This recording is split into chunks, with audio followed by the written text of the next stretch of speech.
اماں دیکھ لو کب سے گھر آیا ہوا ہوں میں، بھوک سے برا حال ہے میرا، اور آپ کی لاڈلی ابھی تک کھانا گرم کر کے نہیں لائی۔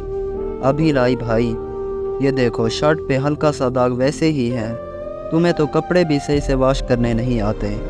لو بھائی یہ شرٹ اتار کر مجھے دے دو، میں دوبارہ واش کر دوں گی، یہ پہن لو، کل ہی اماں سے نئی منگوائی تھی آپ کے لیے۔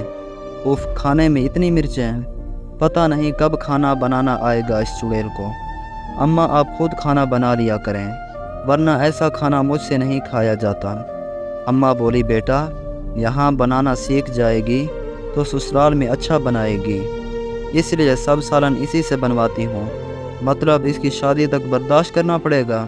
اور اس بات پہ اماں مجھے گھورنے لگی، پتہ ہی نہیں چلا کب وقت گزر گیا اور اس چڑیل کی شادی کا دن آ گیا۔ صبح سے ایسا لگ رہا تھا جیسے کچھ چھین کے لے جا رہا ہو۔ وہی بہن جس سے بات بات پر لڑتا تھا، آج جان سے بھی زیادہ پیاری لگ رہی تھی۔ آج صرف اسی کی فکر تھی۔ پھر رخصتی کے وقت بچوں کی طرح روتے دیکھا، یوں لگ رہا تھا جیسے دنیا لٹ گئی ہو۔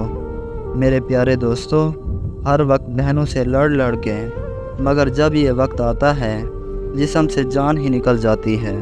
اللہ پاک ہم سب بہنوں اور ماں باپ کے بیٹیوں کے نصیب اچھے کریں، آمین۔